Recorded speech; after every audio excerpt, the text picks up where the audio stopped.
Hello, welcome to Noble career classes. आज का जो हमारा टॉपिक रहेगा, हमने ये पढ़ना है कि vector form of coulomb law क्या होता है। हमने पिछली क्लास में ये सीखा था कि कूलम लॉ क्या होता है और कूलम लॉ से क्या चीज हम डिराइव करते हैं और वो किसके बीच में फोर्स ऑफ अट्रैक्शन लगता है।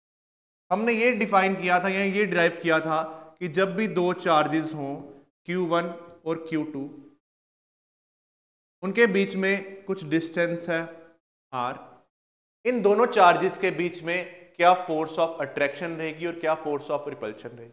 हमने ये पढ़ा था कि जो F है बेटा, वो किसके बराबर है, 1/4 pi epsilon not Q1 Q2 upon R का स्क्वायर।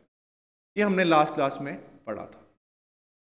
इसमें Q1 और Q2 क्या थे, दो चार्जेस थे। R1 क्या थे, उनके बीच का डिस्टेंस था। एप्सिलॉन नॉट क्या था, परमिटिविटी थी।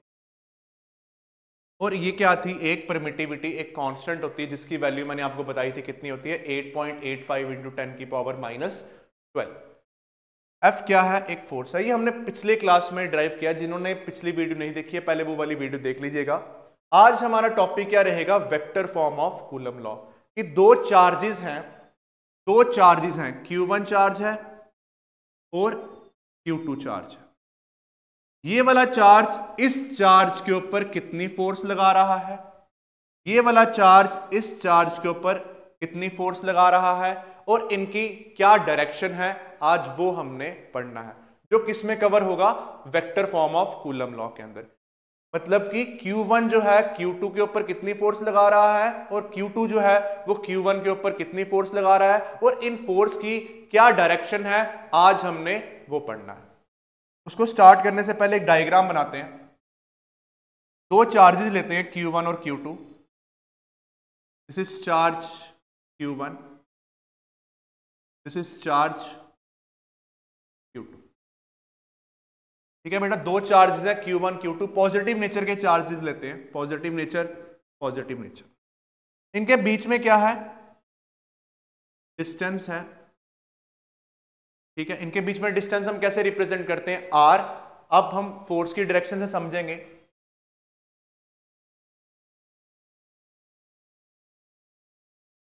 ये मैंने जो एरोज लगाए हैं ये है फोर्स ऑफ रिपल्शन के, क्योंकि चार्जेस जो हैं वो सेम नेचर के हैं। जब Q1 चार्ज Q2 के ऊपर फोर्स लगाएगा बेटा, वो होगी F2, क्या होगी, F21। और उसी तरीके से जब Q2 Q1 के ऊपर फोर्स लगाएगा वो होगी F1, F12 F21। F12 का क्या मतलब है, force on charge Q1, force on charge Q1 by charge. ये लिख लीजिएगा, इंपॉर्टेंट है। Force on charge Q1 by charge Q2। और इसका क्या मतलब है, force on charge Q2 by charge Q1। जब ये इस पे फोर्स लगाएगा, फोर्स ऑफ रिपल्शन हो या फोर्स ऑफ अट्रैक्शन हो, वो कैसे रिप्रेजेंट होगी, F12। F12 एक नोटेशन है जिसमें 1 का मतलब है ऑन और सेकंड वाले का मतलब है 2। वैसे यहां पर 2 का मतलब है ऑन और बाय 1 का मतलब है बाय। अब इसका डिस्टेंस क्या रहेगा बेटा, जब यहां से यहां तक चलेंगे आप, R1 जो हम ये बोलते हैं R बोलते हैं, बट जब हम फोर्स निकालेंगे तो डिस्टेंस लेंगे हम R1, क्या लेंगे, R12। और जब 2 से 1 की तरफ मैं फोर्स लूंगा, डिस्टेंस लूंगा R21। ठीक है, ऊपर वाले में क्या लेंगे R12, नीचे वाले में क्या लेंगे R21। मतलब जब फोर्स F21 की बात करूंगा तो मैं दोनों का डिस्टेंस क्या लेके चलूंगा, R12। और जब 2 से 1 की बात करूंगा तो मैं डिस्टेंस कितना लेके चलूंगा, R12। हालांकि ये दोनों डिस्टेंस सेम है, ये दोनों डिस्टेंस की दूरी कोई बदली नहीं है, बट मैंने सिर्फ रिप्रेजेंटेशन में बदली। ठीक है, R12 रिप्रेजेंट कर रहा है 1 से 2 की तरफ मूव कर रहा है चार्ज, और R21 रिप्रेजेंट कर रहा है 2 से 1 पे फोर्स लगा रहा है। तो ये नोटेशंस आपको समझ आ गई, I hope so. F21, F12, R12, R21। अभी हमने कूलम लॉ को यूज करते हुए हमने फोर्सेस कैलकुलेट करनी है। जो फोर्सेस के रिजल्ट्स आएंगे फिर हम देखेंगे कि हमारी डायरेक्शन क्या रहती है। फोर्सेस कैलकुलेट करते हैं पहले, ये आप नोट कर लीजिए, ठीक है, ये चीज आप नोट कर लीजिए। Force on charge Q1 by charge Q2, force on charge, force on charge, force on charge Q1 by charge Q2, force on charge Q2 by Q1, ये आपने नोट कर लिया। अब हम आगे एक्सप्रेशन सॉल्व करेंगे जिसमें कि ये दोनों फोर्सेस का यूज होगा। क्या फोर्सेस का यूज होगा, आपने ऑलरेडी कूलम लॉ पढ़ा हुआ है। कूलम लॉ क्या बोलता है, F is equals to 1/4 pi epsilon not Q1 Q2 upon R square. अब हम इसी डायग्राम से पहले तो फोर्स निकालेंगे, ये आपने नोट कर लिया, मैं इसको रब कर देता हूं, ठीक है बच्चों, इसको मैं थोड़ा सा रब कर देता हूं ताकि मैंने इसको आगे यूज करना, ठीक है। अब हम फोर्स निकालेंगे, ठीक है जी। अब फोर्स कैसे निकलेगी, हमारे पास फोर्स का फॉर्मूला क्या रहता है, वी नो दैट हमें कूलम लॉ क्या बोलता है, F is equals to 1/4 pi epsilon not Q1 Q2 upon R square, यही बोलता है। F इज इक्वल्स टू, अब F कौन सा ले रहे हैं हम, अब F कौन सा ले रहे हैं, अब F कौन सा ले रहे हैं बेटा, F21 ले रहे हैं, हम ले रहे हैं F21 is equals to 1/4 pi epsilon not multiply Q1 Q2 upon what is the distance. Distance क्या होगा, जब F21 की बात करूंगा तो Q से Q1 से Q2, तो डिस्टेंस बेटा क्या लूंगा, R12 का स्क्वायर लूंगा, R12 का स्क्वायर मल्टीप्लाई R12 का यूनिट वेक्टर, R12 का unit vector. Sir unit vector तो कूलम लॉ में था नहीं बेटा, ये जो यूनिट वेक्टर है ना, ये क्या स्पेसिफाई कर रहा है, ये डायरेक्शन स्पेसिफाई कर रहा है, क्योंकि हम क्या पढ़ रहे हैं, हम वेक्टर फॉर्म पढ़ रहे हैं, और यूनिट वेक्टर का जो मैग्नीट्यूड होता है वो 1 होता है। यूनिट वेक्टर का मैग्नीट्यूड क्या रहता है, 1 रहता है। और what is the definition of unit vector, unit vector की डेफिनेशन क्या रहती है, वेक्टर अपॉन इट्स मैग्नीट्यूड। तो ये हमारे पास F21 निकला, F21 जो आ रहा हमारे पास 1/4 pi epsilon not Q1 Q2 R12 का स्क्वायर, R12 का यूनिट वेक्टर। इसको मैं अगले पेज पे लिखता हूं, F21 is equals to 1/4 pi epsilon not Q1 Q2 upon बेटा R12 का स्क्वायर मल्टीप्लाई R12 का, ठीक है। यूनिट वेक्टर क्या है, सिर्फ एक 1 की जगह मैंने यूनिट वेक्टर डाल दी। और आप यूनिट वेक्टर की डेफिनेशन जानते हैं, क्लास 1 में आपने, क्लास 11 में आपने यूनिट वेक्टर की डेफिनेशन पढ़ी हुई है, ठीक है। यूनिट वेक्टर क्या रहता है, वेक्टर अपॉन मैग्नीट्यूड, यही रहता है।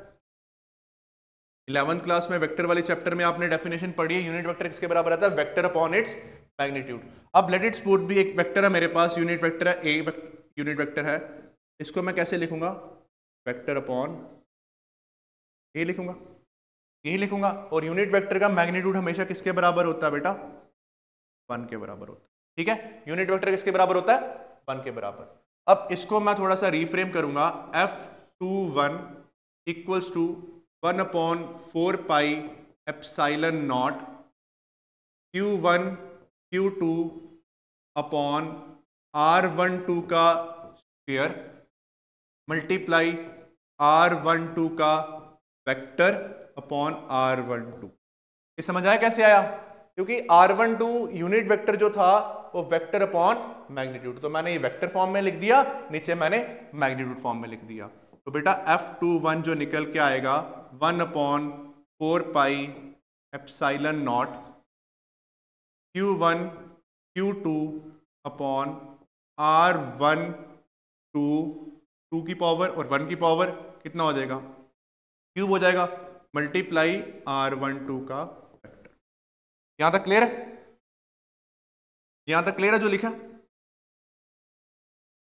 यहां तक क्लियर है बच्चों? तो आप डाल दीजिएगा इक्वेशन फर्स्ट।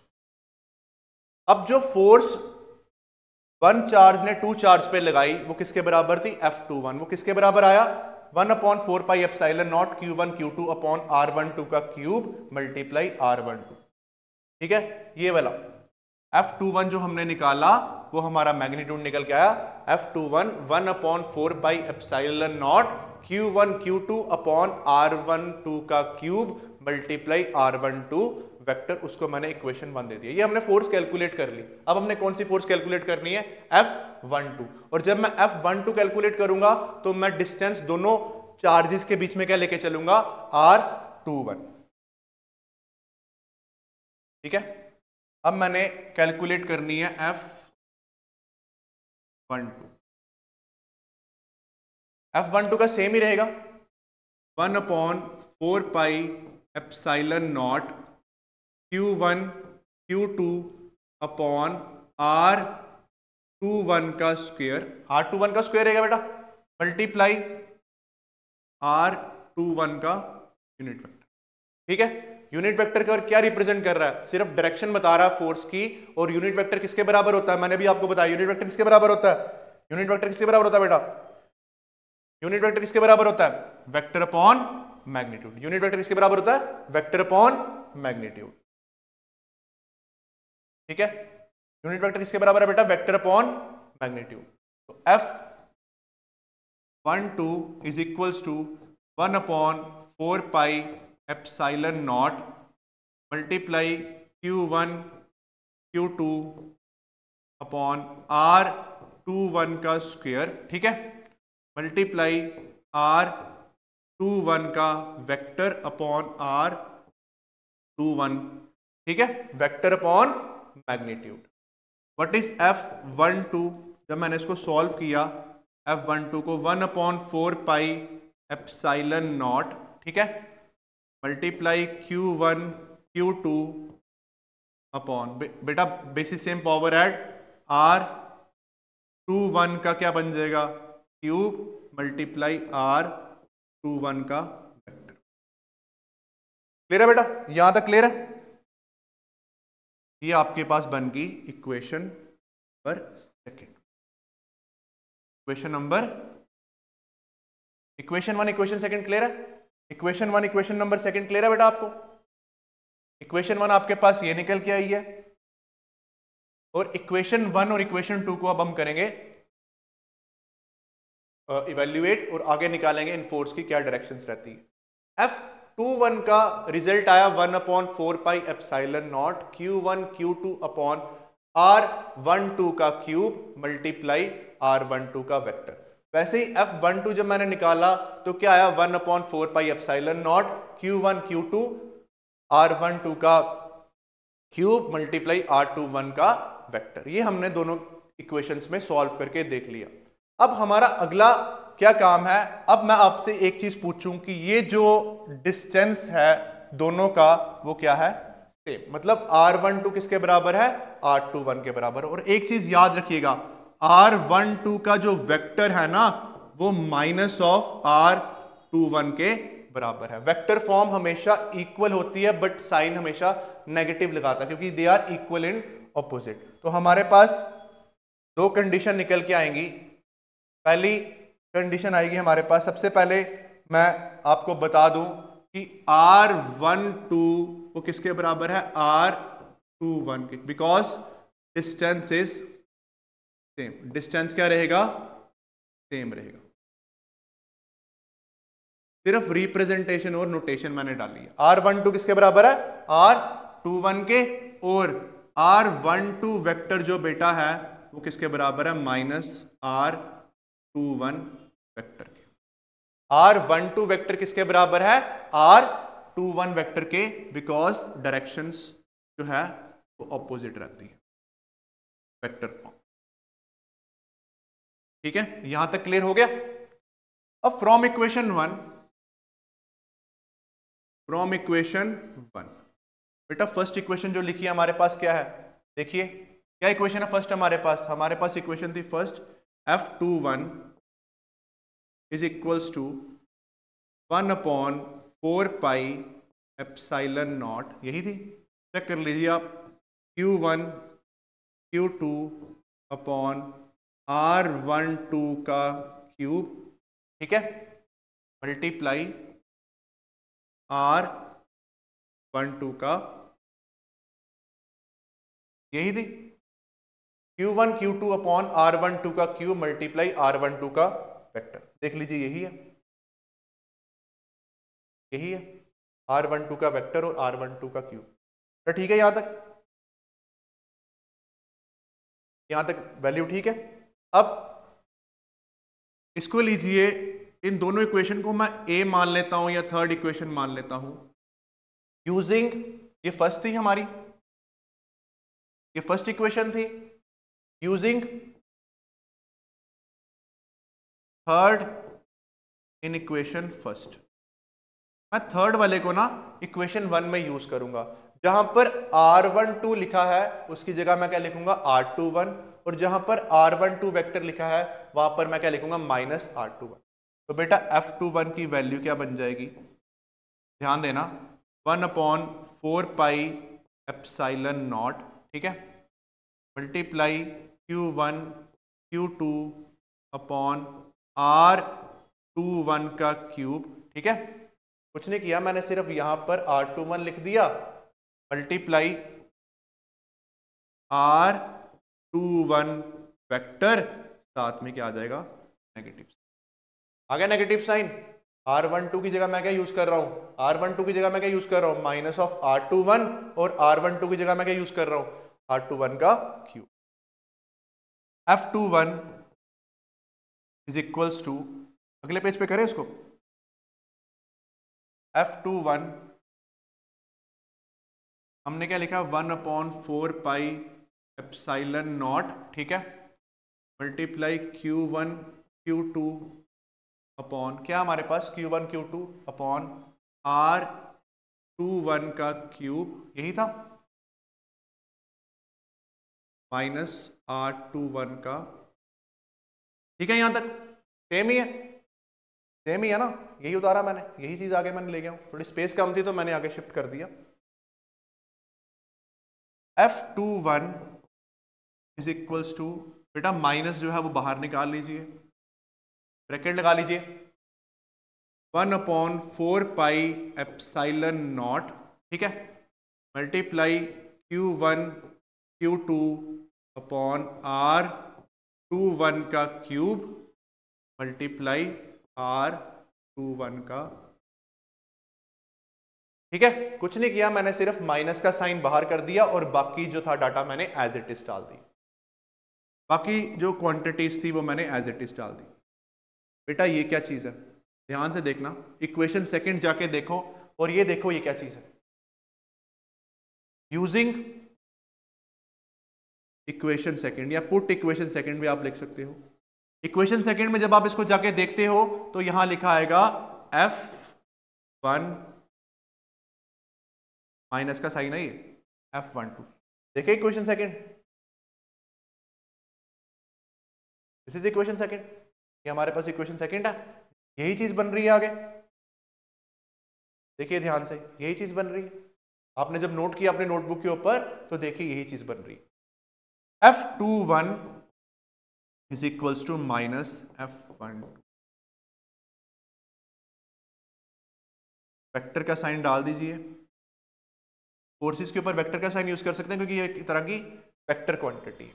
अब इसका कंक्लूजन क्या निकला, F21 is equals to minus F12, तो वो चार्जेस थे आपके पास Q1 Q2, यही थे, ठीक है, कंक्लूड तो करेंगे ना टॉपिक को, एक चार्ज Q1 एक चार्ज Q2, इस पे कितनी फोर्स लगा रहा बेटा ये F21, इस पे कितनी फोर्स लगा रहा है ये F12,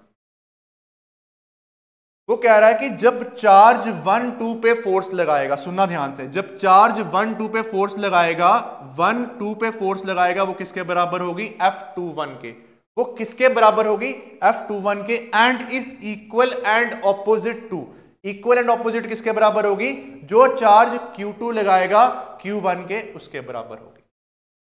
समझ आ गया? फिर से मैं बोलता हूं, F21 का मतलब क्या है? यहां पर जो चार्ज Q1 Q2 पे फोर्स लगा रहा है, F21 का मतलब मैंने समझाया था, force on charge Q2 by charge Q1 is equal and opposite to the charge Q1 by Q2।